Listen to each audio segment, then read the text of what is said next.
And as we head into the draft, makikita nga natin kung ano yung gagawin niya in this lineup. Kasi sobrang laki ng possibility, right? Yeah. As matagal nang sinasabi ng mga casters na for the longest time, we haven't seen utility or roamers come into play. But with Rene J here, the possibilities are endless. He could play on Mathilda or even an Angela. Yung mga ganun ka-wild na guesses. But then, as we head on to the draft, mapapansin natin na very standard bans. Even in the first years, nakita natin the Fanny, the Harith, as well as the Hayabusa. Meanwhile, for RC Philippines, the Chip, the Link, as well as the Juship. And gusto ko yung nabanggit mo about Rene J na pwede siya more on the support. Yep. You also could expect him to use the hard tanks, setter tanks, Yes. kumbaga.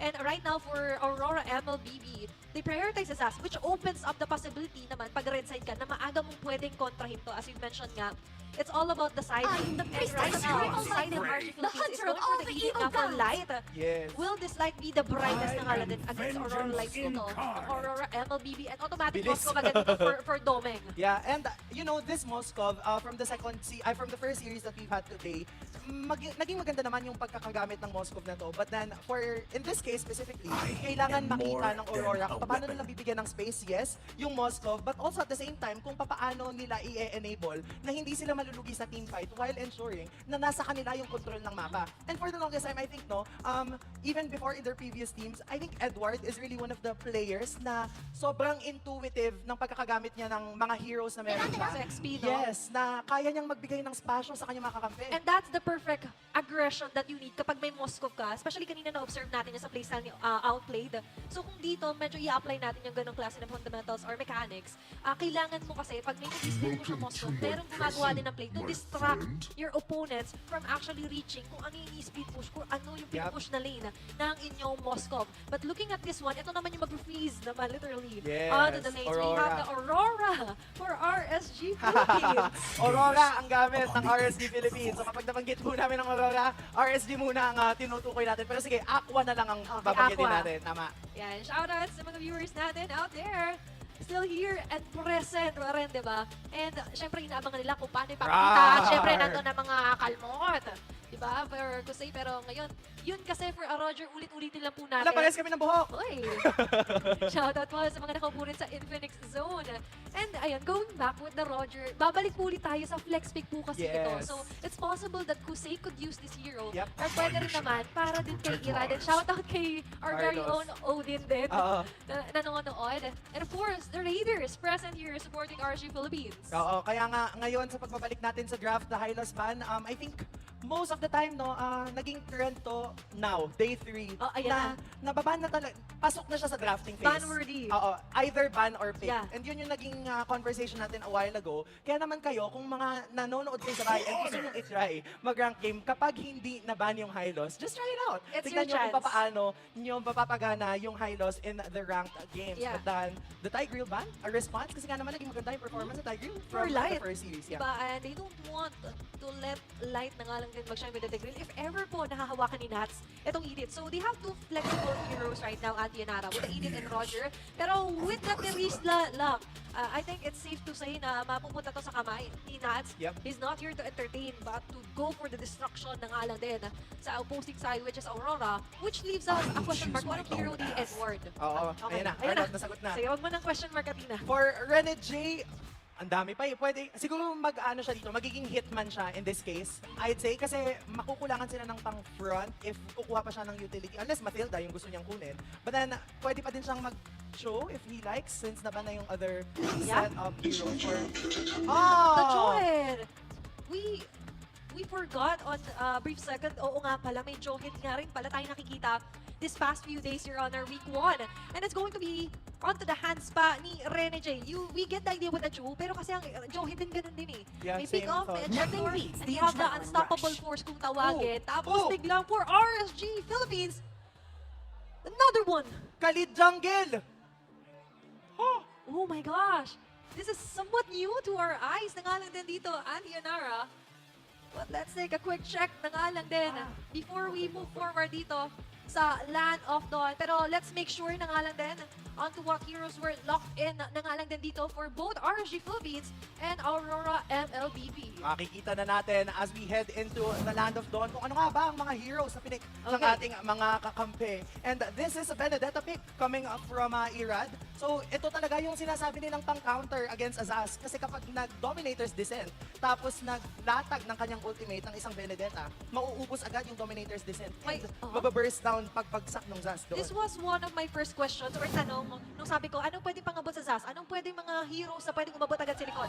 And we tend to overlook Welcome to na meron nga Mobile ka ng Legends. Benedetta. Pero let's head on na agad sa game number 1 between Aurora MLBB laban sa RSG Philippines. And can you hear their screams? Kasi nga naman ang lakas na ng pagsuporta ng ating mga manonood dito lang sa MPL Arena. And for this game, no, Athena specifically, whoever gets the first turtle will be able to parang help their gold laners na magkaroon ng enough space in their matchup. Wala pang nagiging kaganapan. But then the early pokes coming from this from Aqua's Aurora, are really more than enough na mabawasan yung mga necessary members dito pa lang sa early stages ng laban. Yeah, and especially with the Hailstone Blast na nga lang din, ang dami niyang capability if ever man, na na-check yung mga brushes, which is exactly what he intended if ever man doon sa may bandang L niya, or right natin rather, is meron nagtatago na member from Aurora MLBB.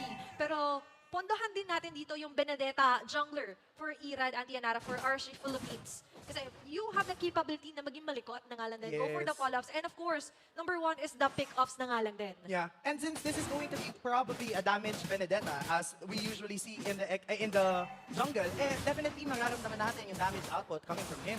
Pero makapag-flicker out yata doon. Itong si Kosei, but that's okay because mamamaximize nila ang gold plating dito sa bot lane natin. Oh my God. Early on into the match, nalagas na agad yung bot. Wala pa pong 2 minutes, okay? 1 minute and 53 seconds na clear ni Domeng agad yung gold plating dun sa may bandang baba. So, with that, Aurora MLBB, nakuha man o hindi doon si Kusei, that was already a win for Domeng eh. Diba? Mag-triple Domeng na naman siya. Paldoming na nga ang kaganapan ngayon, pero Spear Fish kung tatama yata yun yung Eric. Wala na Ano naman ba? si Eric will get the turtle. Pero hindi pa sila tapos kasi Yuwel will get the first blood against Light. Tanto na lang tinamaan naman kupunan ng Aurora. Pero sabi nila, back na lang muna tayo kasi okay na yun. Nakakuha na tayo ng pagong, tapos tayo pa din yung nakakuha ng first blood. Medyo nag-miss out doon yung penalty zone from Nafty. Was expected merong tatamaan isa or dalawa man yan. Pero medyo nag-ugat na nga lang din kasi matapang na sumama rin doon si Domeng. Yep. Especially nung nagkaroon siya ng Spear of Spear of Destruction Destruction. na nagkaroon ng ample damage na pabalik doon ang Aurora MLBB sa RSG Philippines. And now, pupunta ulit tayo or titingin dito sa bandang mid lane at kung saan si Aqua medyo nahihirapan din in terms of positioning. Yes, and ngayon, yung pagkakapigil ng Aurora na to as well as the Edith will ensure maximum crowd control in their favor. Kaya naman kung paano nila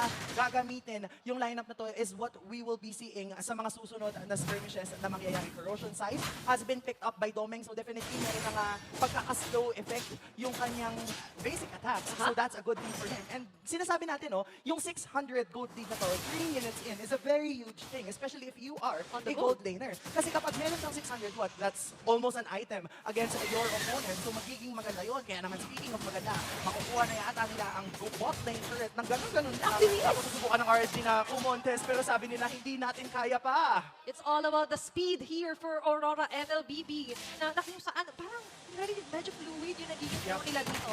And to be honest, nakikita rin talaga natin dito na mas lalo nilang binibigyan ng nurture na kailangan dito si Domeng as early as before the 5 minutes pa nga yun, di ba? And just imagine na kung gaano kalaki po yung magiging epekto na to kay Kusei kasi later on mapipilitan sila mag-switch dito. Hindi na just so makahabol siya in terms of itemization. And speaking of item, kaka-purchase siya pa ng dito ng Windwalker. Pero ito yung mapapurchase nila. Mababalik yata doon, pero nandun lang din naman yung ultimate coming from Aqua. Electro final broken na sila ngayon ng isa-isa na bumabagsak ang mga kupunan ng RSG. Dalawa para sa isa, pero Edward! okay lang din naman yun kasi si Edward is killing Nax Entertainment. 2 for 1, and that's going to be in favor of Aurora MLB. Mukhang di pa tinanda na! A killing spree for Edward!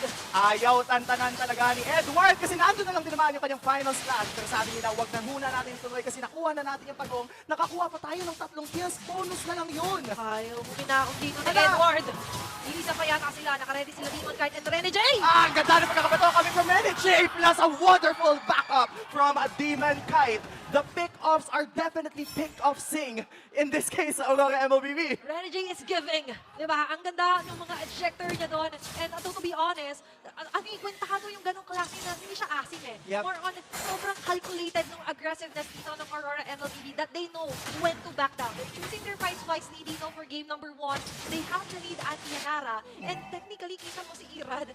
Afford niya rin naman if ever yung ginagawa ng Ilari ng Demon kahit na mag-split push, mag-try, mag-push siya ng ibang tore. Kaso nga lang, ang problema, pinupuruhan yung ibang mga linya nila na napapareact na nga dito to save life and match. Ito yung sinasabi natin kanina, they need to give Doming space. Kasi nga naman, kapag nagkaroon ng enough space si Doming at naging outgoing ng tao, especially, ganito ang mangyayari. Kaya naman doon sa bot lane, battle of the two old Mahabol friends. pa. Di man kahit susubukan yata ng habulin si Irad, Salubong. pero okay lang din naman. Kasi sabi niya, hindi pa natin kayang habulin yan. Masyadong madaming dash. Nag-freeze bump muna, Andy. Nag-freeze bump muna Freeze daw. Pero bump. eto, ang medyo makababawasan. That's getting energy na nga lang din. And medyo na-reach kasi agad dito ng Aurora MLB rather. Yung sinasabi natin na ano nga ba yung isa sa way para ma-maximize mo na may Moscow ka sa lineup mo. Which is other members to put pressure. Yep. Para walang masyadong maka-istorbo.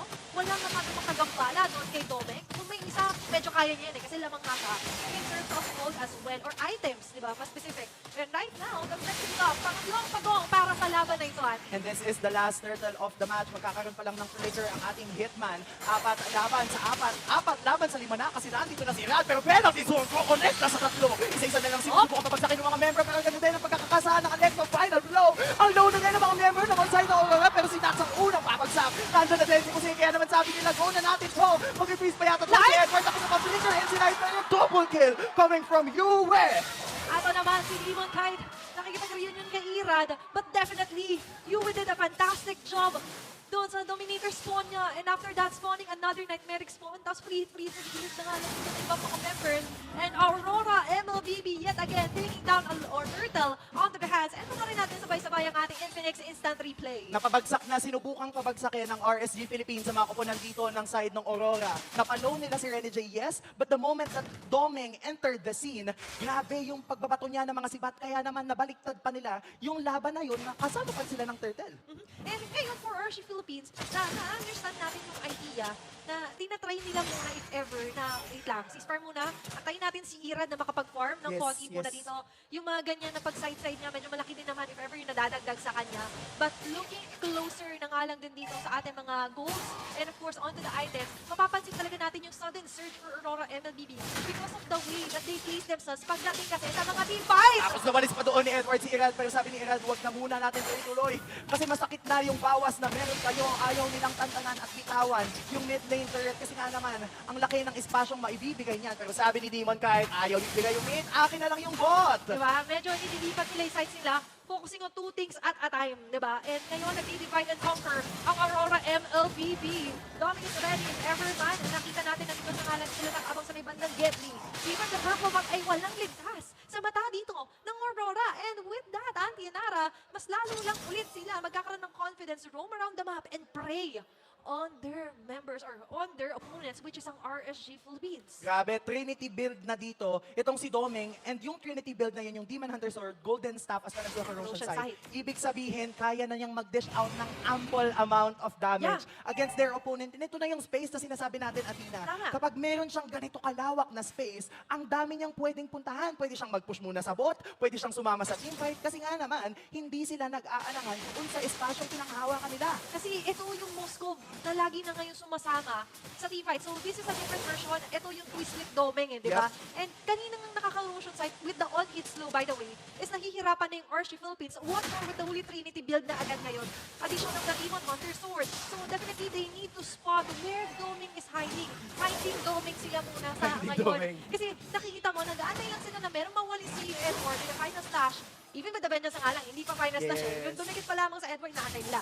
Pero tingnan muna natin yung nagiging galaw din ni Irad Yes. while waiting for the action plan or plan kung galing sa kanyang mga team members. Oo, ang ganda ng pagkakaset up ng side ng Aurora MLBB towards that bot lane. Kaya naman yung Lord, 13k na lang yung Lord. Sumama pa si Maldoming sa pang nangyayari. Gulo, di mo kaya kung able to secure that Lord. Babagsak pa si Irad Edward with a mega kill. Tapos sumama pa yung kanyang mga skill. Penalty zone, kakasana si Doming yata ang susunod na magiging niya. Pero hindi!